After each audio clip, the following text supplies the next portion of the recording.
The wind cut through 6-year-old Destiny Williams like ice-cold knives as she stumbled through the snow, her baby brother Caleb pressed against her chest. Her bright red coat, too thin for the blizzard, was soaked through. Caleb's crying had stopped an hour ago, and that scared her more than anything. His little lips were turning blue, just like the social worker had warned her about when kids got too cold. 3 shelters had turned them away. No room, they said. Try somewhere else, they said. But where else was there to go when the snow kept falling and the temperature kept dropping? Destiny's small feet had lost feeling 2 blocks ago, but she kept walking because stopping meant something terrible might happen to Caleb. The mansion in front of her looked like something from a fairy tale, with its huge iron gates and glowing windows. Destiny had never seen a house so big. Every window seemed to have warm light pouring out, and she imagined how wonderful it would be to sit by a fireplace with Caleb, both of them safe and warm. Are you wondering what drove this brave little girl to walk through a deadly storm with her baby brother? Will you subscribe to find out how this incredible story ends and share your thoughts in the comments about what you think the billionaire will do? Her fingers were so numb she could barely press the intercom button. When she finally managed it, static crackled through the speaker. Destiny waited, bouncing Caleb gently even though her arms ached from carrying him for hours. Please, she thought, please let someone answer. Inside the mansion, 28-year-old Christopher Blake sat in his study, reading business reports by the fireplace. The storm outside made him grateful for his warm home, though he often felt lonely in such a big space. The intercom buzz surprised him. His staff had left hours ago because of the weather, and he wasn't expecting anyone. Christopher walked to the video monitor and froze.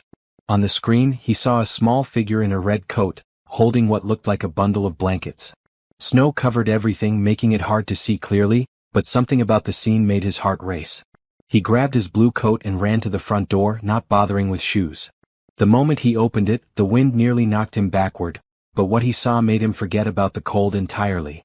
A little girl stood at his gate, her dark skin pale from the cold, her hair covered in snow and ice. In her arms, she held a baby who wasn't moving. Both children looked like they had been walking in the storm for a very long time. Please, mister, Destiny called out through chattering teeth. My baby brother needs to get warm. I can work for you. I can clean or help with anything you need. Just please don't let him freeze. Christopher didn't hesitate. He punched in the gate code and ran through the snow to reach them. Up close, he could see how serious the situation was. The baby's breathing was shallow and the little girl was swaying on her feet. Come inside right now, Christopher said, taking off his coat and wrapping it around both children. We need to get you both warm immediately. Destiny wanted to be suspicious. Adults had hurt her before and she had learned not to trust easily. But Caleb needed help and this man's eyes looked kind. More importantly, he was already helping them toward the house without asking questions or making demands. The warmth inside the mansion hit them like a gentle wave. Christopher led them to the living room, where a fire crackled in the huge stone fireplace. He grabbed blankets from a nearby closet and wrapped them around Destiny while carefully checking on baby Caleb. What's your name, sweetheart? Christopher asked gently as he helped Destiny sit on the couch closest to the fire. Destiny Williams. This is my baby brother Caleb. He's 6 months old. Her voice was small and tired, but she held Caleb protectively. We don't have anywhere else to go. Christopher could see that both children needed immediate medical attention. He called his personal doctor, Dr. Martinez, who lived nearby and often helped during emergencies. While they waited, he made warm milk for Caleb and hot chocolate for Destiny. Destiny, I need you to drink this slowly, Christopher said, handing her the mug. It will help warm you up from the inside. As Destiny sipped the hot chocolate, color began returning to her cheeks. Caleb stirred in her arms, making soft baby sounds that filled Christopher with relief. The baby was responding to the warmth. Where are your parents? Christopher asked carefully, not wanting to scare her. They got hurt in a car accident. The people at the foster home were mean to us. The man there. Destiny stopped talking and held Caleb tighter. I had to take Caleb and leave. I couldn't let anything bad happen to him. Christopher felt his heart break for these brave children.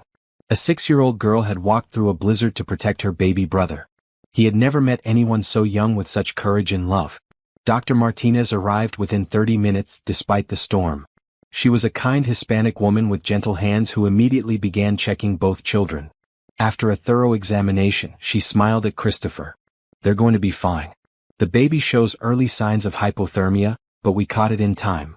The little girl is exhausted and undernourished, but she's strong.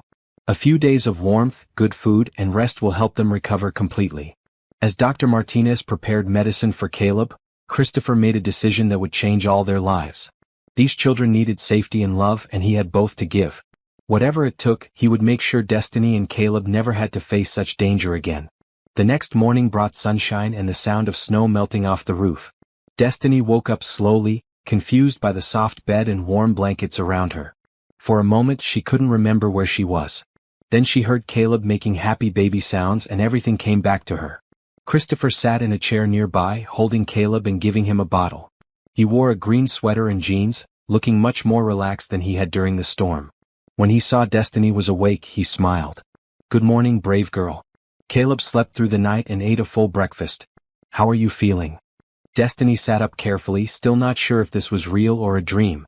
The room was beautiful, with yellow walls covered in paintings of flowers and mountains. Sunlight streamed through tall windows, making everything look magical. "Is this really happening?" she asked quietly. "Are we really safe?" "You are completely safe," Christopher promised. "Both of you. And you can stay here as long as you need to." A woman with curly brown hair knocked on the door. Christopher introduced her as Rebecca Thompson, his assistant. She carried a tray of pancakes, fruit, and milk, along with some clothes that looked like they would fit Destiny perfectly. "I went shopping early this morning," Rebecca said with a warm smile. "I guessed your size, but if anything doesn't fit, we can exchange it." The clothes were beautiful. A bright blue dress with flowers on it, warm leggings, and shoes that were exactly Destiny's size. There were also baby clothes for Caleb, including an adorable green outfit with little elephants. After breakfast and baths for both children, Christopher sat down with Destiny in the sunny living room. Caleb played on a soft blanket nearby, reaching for colorful toys that Christopher had somehow found overnight.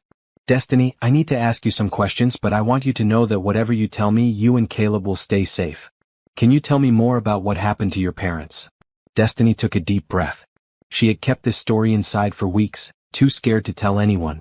But Christopher had helped them without asking for anything back, and his eyes were kind. "Mama and Daddy were driving to pick us up from daycare. It was raining really hard. Another car ran a red light and hit them." Tears started falling down her cheeks. "The police came and told us our parents were in the hospital, but they were hurt really bad." Christopher handed her tissues and waited patiently while she wiped her eyes. "They put us with the Johnson family. Mr. Johnson seemed nice at first, but he got angry a lot. He yelled at me when Caleb cried at night. Mrs. Johnson just watched TV and didn't help with anything. Then Mr. Johnson started." Destiny stopped and looked at Caleb. "You don't have to tell me everything right now," Christopher said gently. "But I want you to know that no one will ever hurt you again while you're here. He pushed me down the stairs because Caleb was crying during his TV show. I had bruises all over my back. When he said he was going to put Caleb in the basement where we couldn't hear him cry, I knew we had to leave." Christopher felt anger rising in his chest, but he kept his voice calm. "How did you manage to take care of Caleb and get away?" "I packed baby formula and diapers in my school backpack. I waited until they were both asleep, then I took Caleb and climbed out the window. We walked for 3 days, staying in places where people wouldn't see us. When the storm started, I was so scared Caleb would freeze." Christopher was amazed by this little girl's intelligence and courage. She had planned an escape, taken care of a baby, and survived on the streets, all to protect her brother. "Destiny, you are the bravest person I have ever met. What you did to save Caleb shows how much love you have in your heart." "Will you call the police?" she asked, fear creeping into her voice. "I'm going to call some people who can help us find out about your parents and make sure you're safe. But I promise you, no one will take you anywhere you don't want to go." Christopher spent the afternoon making phone calls. He spoke with social services, hospitals, and his team of lawyers. What he learned made him both angry and determined to help. Terrell and Simone Williams, Destiny's parents, were indeed in hospitals after their car accident. They had been in comas for weeks and were just starting to recover. The social services system had failed to keep proper track of the children's placement, and no one had been monitoring the Johnson foster home. By evening, Christopher had a plan. His lawyers were working to remove the children from the dangerous foster situation permanently. His private investigators were gathering information about the parents' recovery. Most importantly, he had arranged for the best social worker in the city, Mrs. Patterson, to visit them the next day. As they sat by the fireplace after dinner, Destiny asked, "Why are you helping us? We're not your family." Christopher looked at her serious little face and felt his heart grow 3 sizes bigger. Sometimes family isn't just about blood, Destiny. Sometimes it's about people who care for each other. You and Caleb need someone to care for you, and I need people to care about. Maybe we can help each other. Destiny smiled for the first time since before the storm. As she fell asleep that night, safe and warm, she whispered a prayer of thanks for the kind man who had opened his door when they needed help most. 3 days had passed since the storm, and life in Christopher's mansion had taken on a gentle rhythm. Every morning, Destiny woke up to find Christopher already in the kitchen, making breakfast and preparing Caleb's bottle. She couldn't believe how naturally he had learned to take care of a baby. "You're really good with him," Destiny said, watching Christopher bounce Caleb on his knee while they waited for eggs to cook. "I never had brothers or sisters," Christopher replied. "Taking care of you two is teaching me things I never knew I wanted to learn." Destiny wore a bright maroon dress that Rebecca had brought her, along with warm tights and comfortable shoes. For the first time in months, she felt like a normal little girl instead of someone who had to worry about everything all the time. Mrs. Patterson arrived that morning, carrying a briefcase and wearing a kind smile. She was an African-American woman in her 50s who had worked with children for over 20 years. Christopher had specifically requested her because she had a reputation for putting children's needs first. "Destiny, I'm here to make sure you and Caleb are safe and happy," Mrs. Patterson explained as they sat in the living room. "Mr. Blake has told me about your situation, but I'd like to hear from you too." For the first time since leaving the foster home, Destiny felt comfortable talking to an adult in authority. Mrs. Patterson listened without interrupting, taking notes and nodding at appropriate times. She didn't make Destiny feel like she was in trouble or that she had done anything wrong. "You showed incredible strength and wisdom, young lady. Many adults wouldn't have been able to do what you did to protect your brother." After Mrs. Patterson finished her interviews and paperwork, she spoke privately with Christopher in his study. Through the door, Destiny could hear their voices but not their words. She tried not to worry, but change had always meant bad things in her young life. Christopher emerged with a big smile. "Destiny, Mrs. Patterson and I have good news. You and Caleb are going to stay here with me until we can find your parents and make sure everything is safe for your family." Destiny felt relief wash over her like warm water. "Really? We don't have to go back to the Johnsons?" "Never," Mrs. Patterson said firmly. "I've already filed reports about that situation. They will not be allowed to care for children anymore." That afternoon, Christopher surprised Destiny by showing her a room he had been preparing. It was painted soft purple with white furniture sized just right for a little girl. There was a bookshelf filled with stories, a desk for drawing and homework, and a rocking chair next to a crib for Caleb. "Is this for us?" Destiny asked, her eyes wide with wonder. "This is your room for as long as you need it. I thought you might like having your own space while still being close to Caleb." Tears of happiness rolled down Destiny's cheeks. She had never had her own room before. Even at home with her parents, she and Caleb had shared a small bedroom. This room was bigger than the entire apartment they had lived in. "Thank you, Mr. Christopher. This is the most beautiful room I've ever seen." "Just Christopher is fine. We're family now, remember?" Over the next few weeks, their routine became more established. Christopher hired a gentle nanny named Jennifer Martinez, Dr. Martinez's sister, to help with Caleb during the day while Destiny did schoolwork with a tutor. Christopher had arranged for her to continue her education at home until they could figure out the best school situation.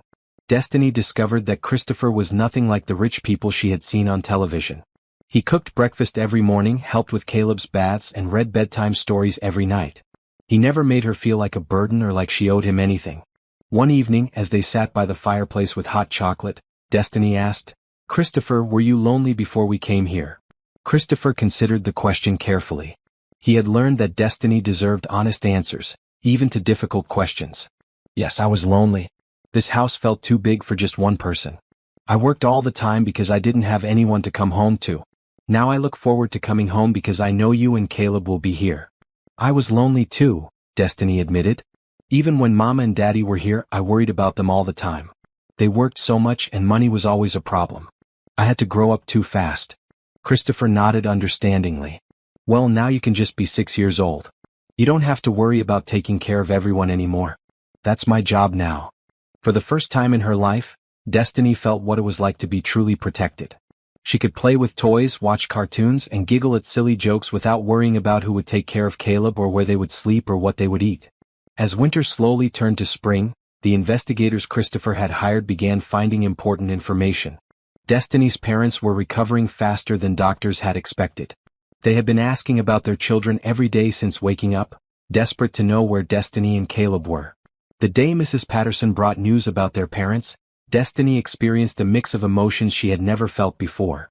Joy that her parents were alive and getting better, but also fear about leaving the safety and love she had found with Christopher. "What happens when Mama and Daddy get better?" she asked Christopher that night as he tucked her into bed. "We'll figure it out together," he promised. "But no matter what happens, you and Caleb will always be safe, and I will always be part of your family." As Destiny drifted off to sleep, she realized that for the first time since the car accident, she felt hope about the future. Whatever came next, she knew she was loved. Christopher's private investigation team worked around the clock to piece together the Williams family's story. The lead investigator, Michael Torres, had been gathering information from hospitals, insurance companies, and social services for 2 weeks. "Mr. Blake," Michael said during their morning meeting in Christopher's office, "I have some promising news about Destiny's parents." Destiny sat quietly in a blue dress and white tights, holding Caleb on her lap. Christopher had included her in these meetings because he believed she deserved to know what was happening with her family. "Terrell Williams is at Metro General Hospital. He's been awake for 3 weeks and is making good progress with physical therapy. His wife, Simone, is at St. Mary's across town. She woke up from her coma 5 days ago and is asking for her children constantly." Destiny's eyes filled with tears. "They're really okay. They're really alive." "They're both very much alive and working hard to get better so they can see you and Caleb," Michael confirmed. Christopher leaned forward in his chair. "What's been the barrier to reuniting them with the children?" "The system failed completely," Michael explained. "When the parents were admitted unconscious, no one properly documented their children's information. The social worker assigned to their case was handling too many families and didn't follow up properly. Meanwhile, the children were placed with the Johnsons without adequate background checks." "So Mama and Daddy have been looking for us this whole time?" Destiny asked. "Every single day. Your father has been trying to contact social services from his hospital bed. Your mother started asking for you the moment she woke up." Christopher felt both relief and anger. Relief that the children would soon be reunited with loving parents, and anger that the system had allowed such a dangerous situation to develop. "What's our next step?" Christopher asked. "I recommend arranging a video call first so the children can see their parents and vice versa.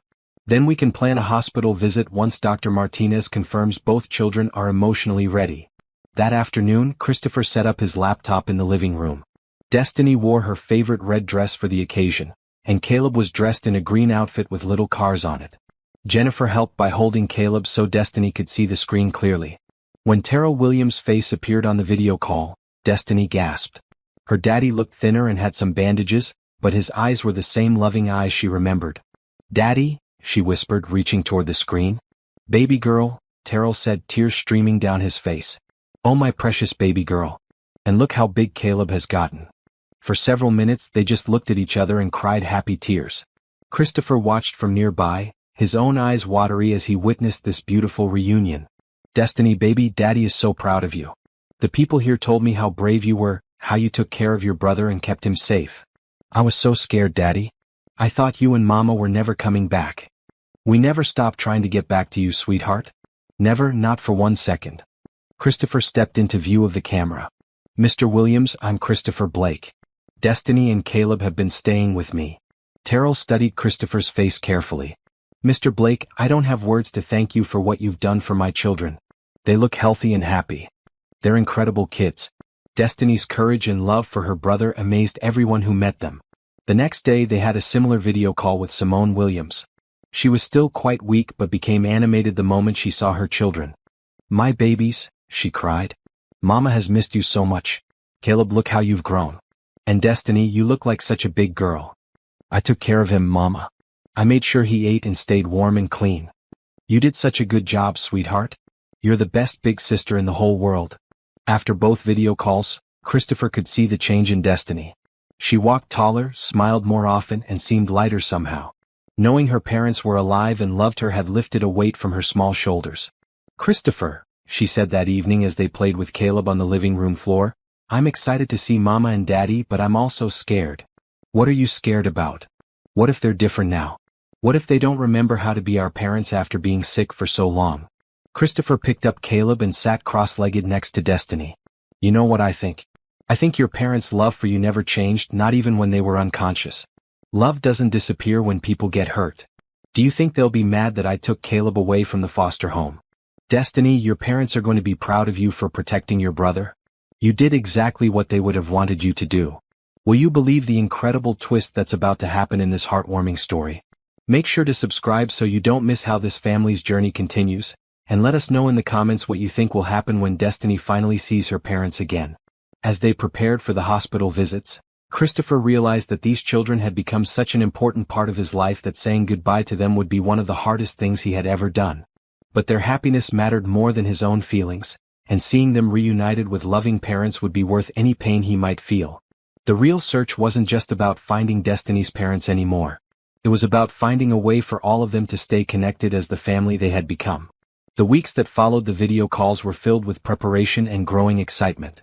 Dr. Martinez visited twice a week to monitor both children's emotional readiness for the reunion, while Christopher made sure they maintained their routine of safety and love. Destiny had begun asking more questions about what would happen after they saw their parents. She wore a bright green dress with yellow flowers, and her hair was styled in neat braids that Rebecca had learned to do perfectly. "Christopher, will we have to leave here right away after we see Mama and Daddy?" she asked during breakfast. "Not right away," Christopher assured her. "Your parents need more time to recover before they can take care of you and Caleb properly. Dr. Martinez thinks it will be several more weeks. Will you visit us after we go back with them?" Christopher paused while flipping pancakes. This question had been keeping him awake at night. "Would you like me to visit?" "Yes," Destiny said immediately. "Your family now." Family visits each other. Jennifer Martinez had become like an aunt to both children. She spoke Spanish to Caleb, teaching him simple words, and helped Destiny with art projects. The house felt more alive than it had ever been. "Miss Jennifer," Destiny asked one afternoon while they colored pictures, "do you think my parents will like Christopher? From what you've told me about them, they sound like good people who will be grateful to anyone who helped their children. I want them all to be friends. Christopher gets lonely sometimes when he thinks we're not watching." Jennifer smiled at Destiny's perceptive observation. The little girl had developed a deep understanding of the adults around her, probably from having to grow up too quickly. That evening, Christopher received a call from Michael Torres with an update about the parents' recovery. Both Mr. and Mrs. Williams are progressing well. Terrell will be discharged to a rehabilitation center next week, where he'll continue physical therapy. Simone should be ready for discharge in about 10 days. "What about their living situation?" Christopher asked. "Their apartment was lost due to unpaid rent during their hospitalization. They have no savings left after the medical bills. They'll need temporary housing assistance once they're discharged." Christopher had been expecting this news. Medical emergencies often created financial disasters for working families, even those with insurance. He had already been thinking about solutions. The next morning he sat down with Destiny while Caleb napped in his crib. "Destiny, I have some news about your parents. They're getting much better and will leave the hospitals soon." Destiny's face lit up with joy, then clouded with worry. "Where will we live? Our old apartment is gone, isn't it?" Christopher was constantly amazed by how much this 6-year-old understood about adult problems. "I have an idea about that, but I want to know what you think first. How would you feel about your parents living here with us for a while, until they're completely better and can find a new place?" Destiny's eyes grew wide. "Really? They could live here too. This house has plenty of room. Your parents could have their own space to recover, and you and Caleb could stay in your room. We could all be together while they get strong again. You would do that for us." "Destiny, you and Caleb aren't just staying here temporarily. You've become my family. When your parents are ready, I want to help them too because they're part of you." That afternoon, Christopher called both hospitals to speak directly with Destiny's parents about his proposal. Both conversations were emotional and grateful. "Mr. Blake," Terrell said from his rehabilitation bed, "I don't know how we can ever repay your kindness." "You don't need to repay anything. Your daughter saved her brother's life and found her way to my door during a blizzard. She brought more joy and purpose to my life than I had ever imagined. Helping your family is my privilege." "Destiny is special," Terrell agreed. "She's always been wise beyond her years. She's taught me what real courage looks like. I'd be honored if you and your wife would consider staying here while you recover. I want to make sure your family has everything you need to be together and healthy." Similar conversations with Simone were equally emotional. Both parents were overwhelmed by Christopher's generosity but also desperate to be reunited with their children. "We accept," Simone said tearfully. We accept with more gratitude than words can express. Plans were made for the hospital visits. Dr. Martinez would accompany them to provide support if anyone became overwhelmed.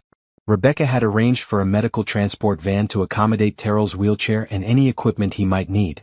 The night before their first visit to see Terrell, Destiny was too excited to sleep.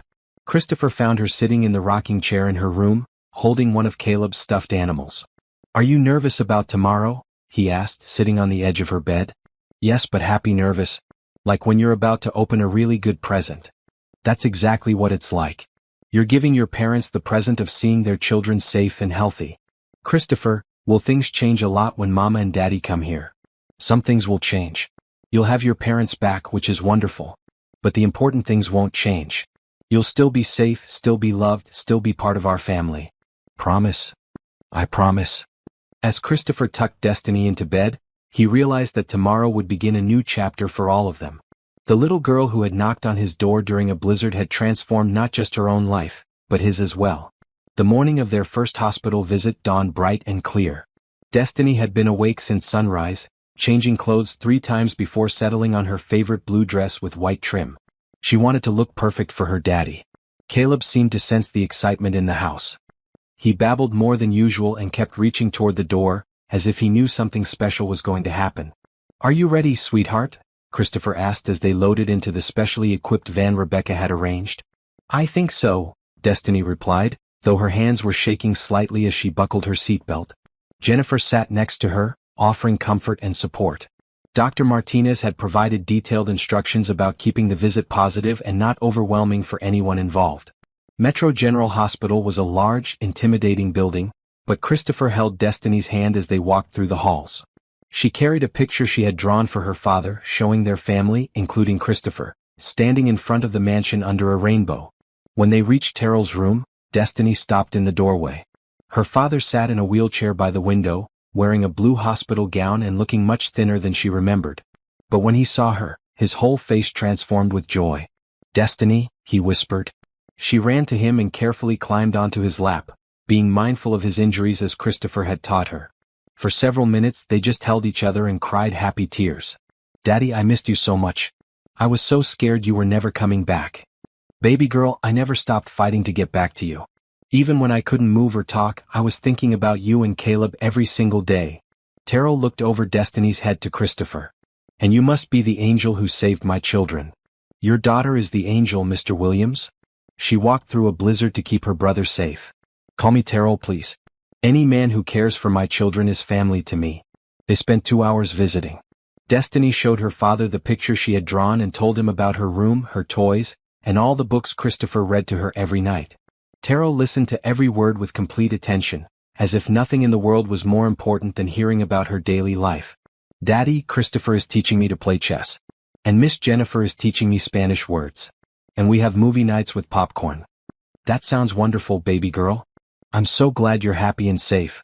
When it was time for Caleb's feeding, Terrell insisted on giving his son the bottle.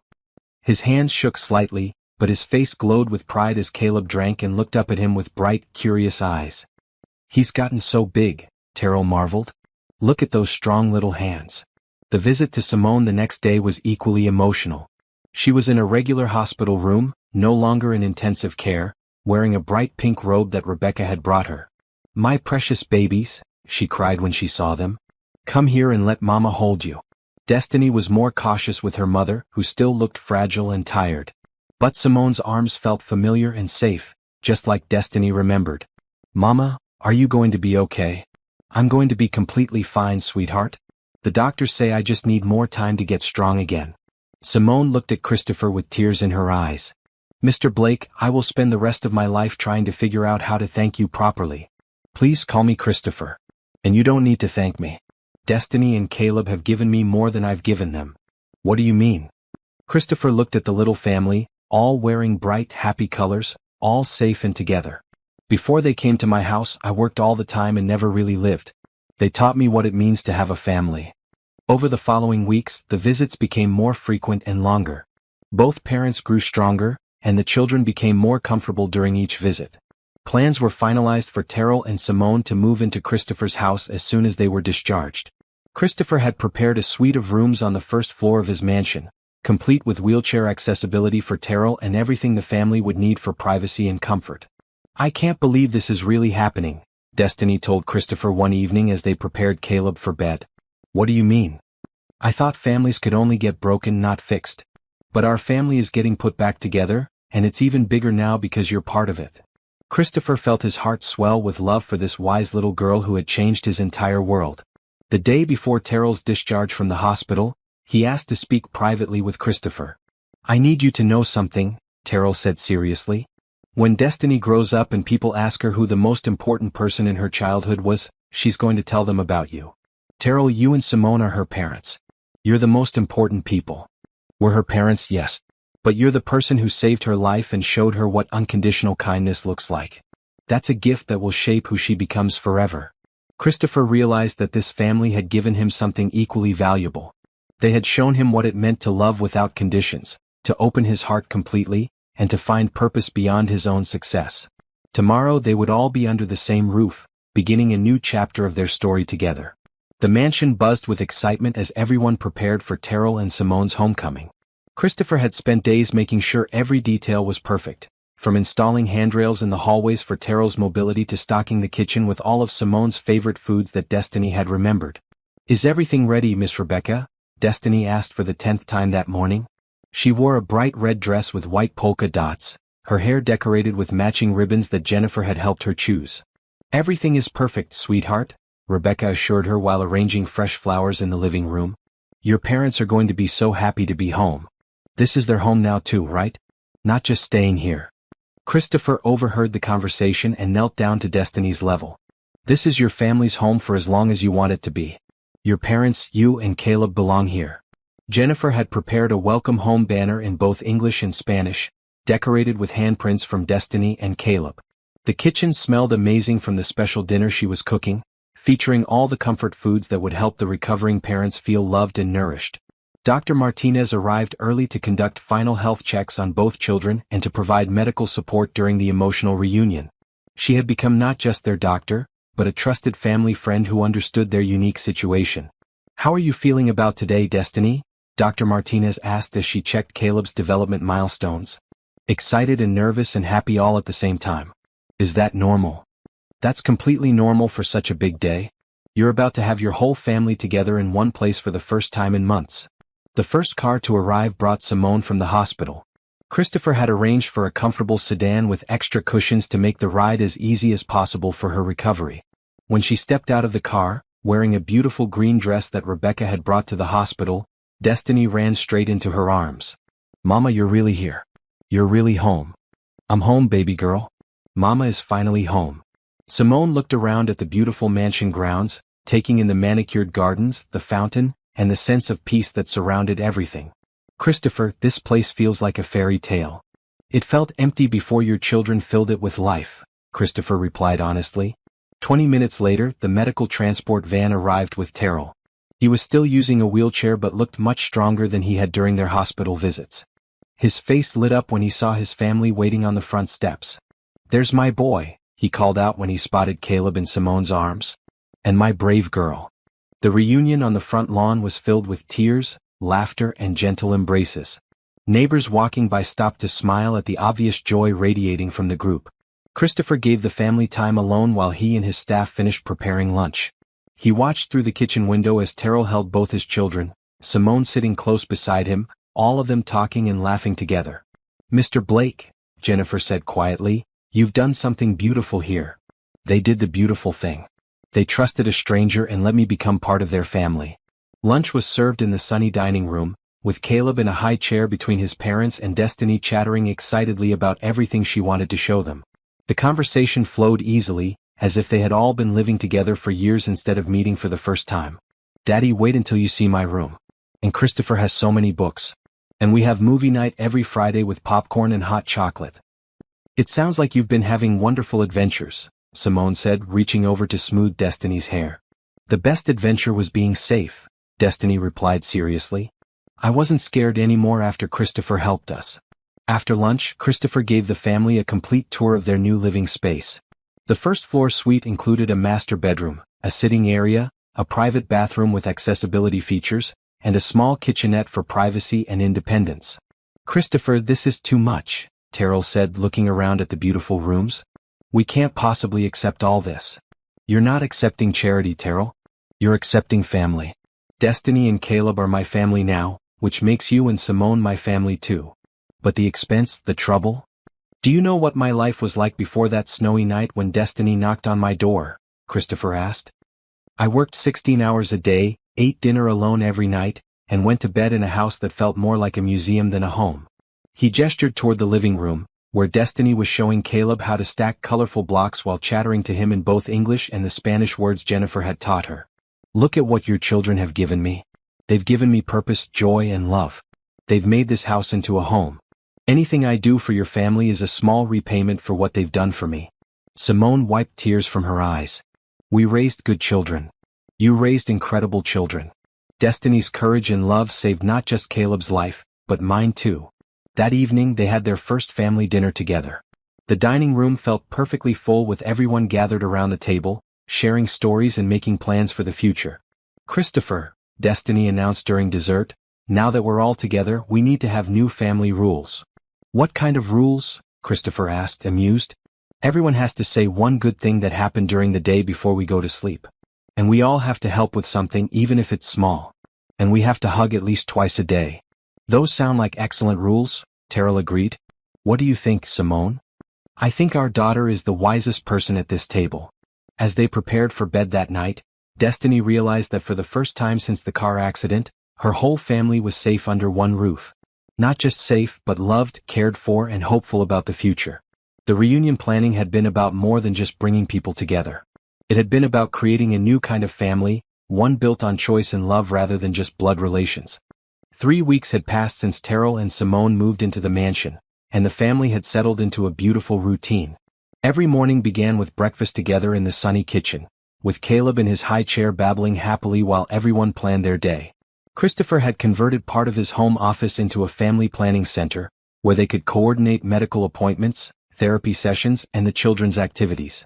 This morning's meeting was special because they were discussing Terrell's return to work and the family's long-term plans. "The doctors cleared me for light duty at my old job," Terrell announced, wearing a blue button-down shirt and looking healthier than he had in months. "I can start next week if I want to." "That's wonderful news, Daddy," Destiny said, clapping her hands. She wore a green dress with yellow butterflies, her hair in neat braids that Simone had learned to style again. "The question is," Simone added, "whether we should start looking for our own place soon." Christopher felt his heart skip a beat, but he kept his expression neutral. They had discussed this possibility many times, and he had always said that the family's independence and happiness were the most important considerations. "What does everyone want?" he asked carefully. Destiny looked around the table at all the adults. "Can I say something?" "Of course, sweetheart," Simone encouraged. "I love our family the way it is now. I love having Mama and Daddy here, and I love having Christopher here too. When we lived in our old apartment, Mama and Daddy were always worried about money and work. Now they smile more and we have more time to play together." Christopher was touched by her observation. It was true that Terrell and Simone seemed more relaxed and happy than they had described feeling before the accident. "But," Destiny continued, "I want Mama and Daddy to feel independent too. Maybe we could live close to each other instead of far apart." Christopher had been thinking about this situation for days, and he had an idea that might work for everyone. "Actually, I have a proposal that might interest everyone," he said. "But first, I want to make sure you know that you're welcome to stay here as long as you want, with no conditions or expectations." "We know that," Terrell said. "And we're more grateful than we can express. But we also don't want to take advantage of your kindness forever." "What if it wasn't taking advantage? What if it was a business partnership?" Christopher pulled out some papers he had prepared. "I've been thinking about starting a family foundation to help other children in situations like Destiny and Caleb faced. I need someone to run it, someone who understands what families go through during medical emergencies and system failures." He looked at both parents seriously. "Terrell, your background is in social work. Simone, you have experience in nonprofit management. You two have lived through exactly the kind of crisis we want to help other families navigate." "You want us to work for your foundation?" Simone asked. "I want us to build something together. A foundation that helps displaced children, supports families during medical crises, and reforms the systems that failed your family." Destiny bounced in her chair. You mean we could help other kids like me and Caleb? Exactly like that. And it would mean your parents would have meaningful work that uses their skills and experience, while our family could stay together. Christopher spread out architectural drawings on the table. I've also been thinking about renovating the carriage house on the property. It could be converted into a beautiful family home with complete privacy and independence, but still close enough for daily connection. The carriage house was a charming building about 100 yards from the main mansion, with enough space for a proper family home but separate from Christopher's daily life. The foundation work could be based here initially, and eventually we could move it to downtown offices once it's established. Terrell, you could focus on family services and policy reform. Simone, you could handle operations and community partnerships. Terrell and Simone exchanged looks full of surprise and possibility. Christopher, Terrell said slowly, are you offering us jobs or offering us a life? I'm offering you both. The foundation work would be real careers with real impact and fair compensation. The housing situation would give you independence while keeping our family close together. What about Destiny and Caleb? Simone asked. They could choose where they want to spend time. Some nights in the carriage house with you, some nights in the main house with me. Whatever feels right for all of us. Destiny clapped her hands together. So we could have two homes but still be one family. That's exactly right. Over the next several hours they discussed details, possibilities, and concerns. Christopher had clearly thought through every aspect of the plan, from legal structures to financial arrangements to family dynamics. There's one more thing, Christopher said as they finished lunch. This foundation idea isn't just about helping others. It's about honoring what Destiny did. Her courage and love saved her brother and brought us all together. I want to make sure other children have the same kind of support she provided for Caleb. Destiny looked around the table at her parents and Christopher, all of them looking happy and hopeful. Are we really going to help other families? If your parents agree, then yes, we're going to help lots of other families. That evening, as they sat in the living room with Caleb playing on his blanket, Terrell and Simone gave their answer. We accept, Simone said, tears in her eyes. We accept the jobs, the housing arrangement, and the chance to build something meaningful together. We accept with gratitude and excitement, Terrell added. Destiny jumped up and hugged everyone in reach. Our family keeps getting better and better. As they prepared for bed that night, Christopher realized that what had started as a rescue during a snowstorm had become the foundation for something much larger. They weren't just a family anymore. They were a family with a mission to help other families stay together through crisis. The emotional meeting had been about much more than living arrangements or job opportunities. It had been about choosing to build a future together, based on the love and trust they had discovered in each other. 6 months later, the Williams Foundation for Family Crisis Support held its official opening ceremony. The downtown office space buzzed with activity as staff members, volunteers, and community leaders gathered to celebrate the launch of their services. Destiny stood on a small platform, wearing a beautiful red dress with white trim, preparing to cut the ribbon alongside her parents and Christopher. At 7 years old now, she had grown taller and more confident, but her kind heart remained exactly the same. Ladies and gentlemen, the mayor announced to the gathered crowd, this foundation was inspired by the courage of a 6-year-old girl who walked through a blizzard to save her baby brother. Today, that same courage is being channeled into helping other families facing similar crises. The crowd applauded as Destiny took the microphone with steady hands. My name is Destiny Williams, and this is my baby brother Caleb, she began, gesturing to 1-year-old Caleb, who was babbling happily in Simone's arms. When our parents got hurt, the system didn't work right for our family. But we found help anyway because there are good people in the world. She looked out at Christopher, who stood with Terrell behind the podium, both of them wearing matching blue ties. Christopher saved us during a snowstorm, but we saved him too. We became a family by choice, not just by blood. Now we want to help other families stay together during scary times. The applause was enthusiastic and heartfelt. Local news cameras captured the moment as Destiny, Terrell, Simone, and Christopher cut the ribbon together, officially opening the foundation's doors. The carriage house renovation had been completed 2 months earlier, creating a perfect family home for the Williams. It featured 4 bedrooms, a modern kitchen, and a cozy living room with a fireplace. The house was painted cheerful yellow with blue shutters, surrounded by flower gardens that Simone had planted. Most evenings, the two households came together for dinner, either in the mansion's formal dining room or around the picnic table in the backyard. The children moved freely between both homes, truly having the best of both independence and togetherness. Dr. Martinez continued as the family's physician and had become an unofficial aunt to the children. Jennifer had accepted a position as the Foundation's Family Services Coordinator, using her bilingual skills to help Hispanic families navigate crisis situations. Mrs. Patterson served on the Foundation's advisory board, ensuring that their services addressed the systemic problems that had nearly separated the Williams family permanently. The most important thing we've learned, Terrell explained to a reporter during the opening ceremony, is that family support shouldn't depend on luck or chance encounters. Every family facing medical crisis or system failure should have access to advocacy, resources, and temporary stability. The Foundation's services included emergency housing assistance, medical advocacy, legal support for family reunification, and most importantly, a 24-hour crisis hotline staffed by people who had lived through similar experiences. When families are in crisis, Simone added, they need more than just temporary help. They need someone who understands their situation and can help them navigate complex systems while keeping their children safe. Christopher had invested not just his money, but his time and energy into making the Foundation a model for family crisis support nationwide.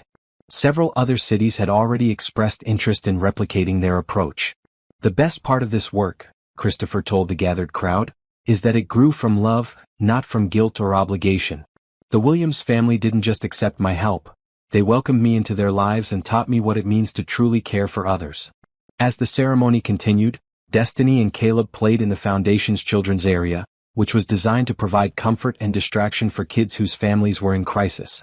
The space included books, toys, art supplies, and comfortable furniture where children could feel safe while their parents worked with counselors and advocates. Destiny, a young girl about her age, approached shyly. My mom says you're the girl who started this place. I didn't start it by myself, Destiny replied, offering the girl a coloring book. My whole family started it together. Are you here because your family needs help? My dad is in the hospital and we don't have anywhere to stay. That's exactly what happened to us.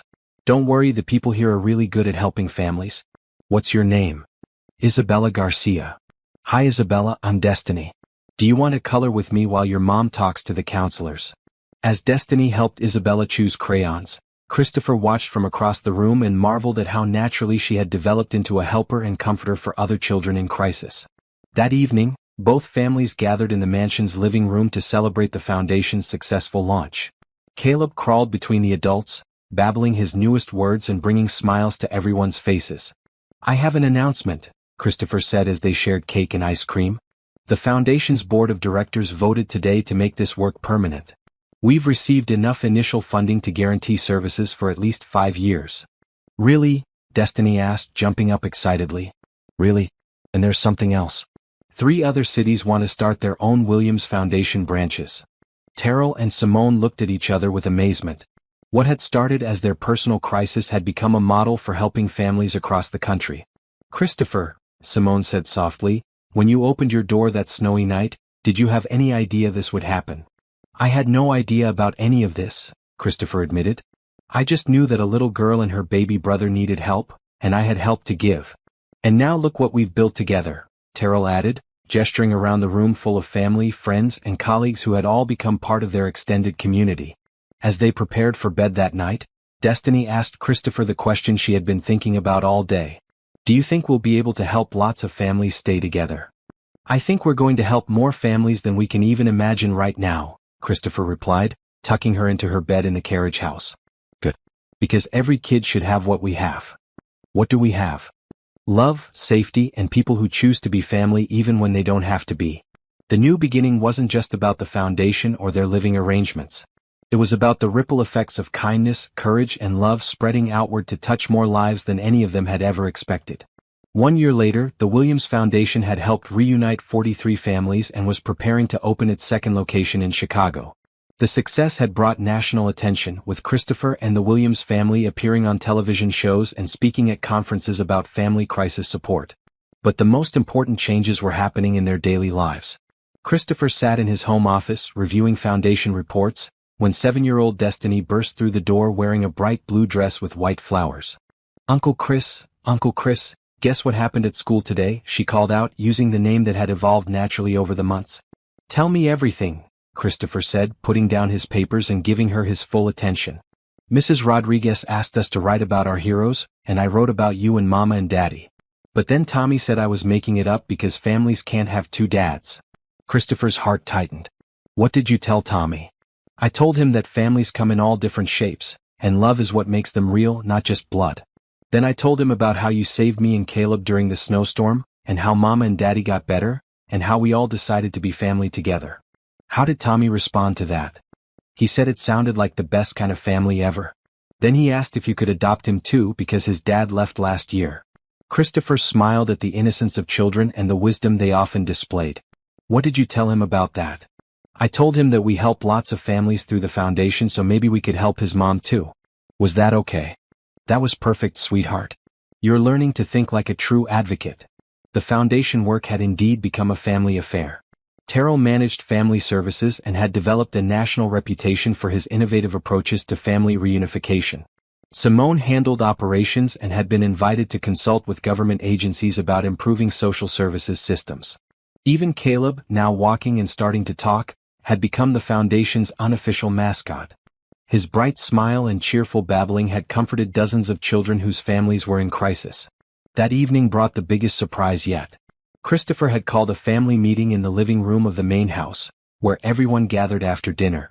I have some news that I wanted to share with everyone at the same time, Christopher began, looking around at the faces of the people who had become his whole world. Destiny sat cross-legged on the floor playing peekaboo with Caleb. Terrell and Simone shared the couch, holding hands like the newlyweds they felt like after their second chance at life and love. The foundation has been offered a major federal grant to expand nationwide. It would mean opening offices in 10 cities and helping thousands of families every year. Everyone cheered and clapped. This was the kind of success they had dreamed about but hardly dared to expect so quickly. But there's something else, Christopher continued. The grant comes with a requirement that the foundation's leadership team relocate to Washington, D.C. for at least 2 years to oversee the national expansion. The room grew quiet as everyone processed what this might mean. Does that mean we'd all move to Washington? Destiny asked. Only if everyone wants to. The decision has to be unanimous because we're a family, and families make big decisions together. Terrell leaned forward. Christopher, this is an incredible opportunity. We could help so many more families. But it would mean leaving our home here, leaving the life we've built, Simone added thoughtfully. Christopher had been thinking about this decision for weeks. Actually, I have a proposal. What if we think of this not as leaving our home, but as expanding our family's reach? He pulled out house listings he had been researching. There's a beautiful property outside Washington with enough space for both families, room for a home office, and land for Caleb to grow up with space to run and play.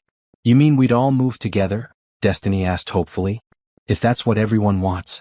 We could keep this house too as our original home base. But we could build a new home together in Washington while we do this important work. The family spent the evening discussing possibilities, concerns, and dreams. The conversation was filled with excitement about the impact they could have on a national scale. I have one condition, Destiny announced during their discussion. What's that, baby girl? Terrell asked. Whatever house we get has to have enough room for kids to visit when their families are in crisis. Like a safe place where they can play and not be scared. That's a beautiful condition, Christopher agreed. We'll make sure any house we choose can accommodate visiting children. The decision, when it came, was unanimous. They would accept the federal grant, relocate to Washington as a family, and expand their mission of keeping families together during crisis.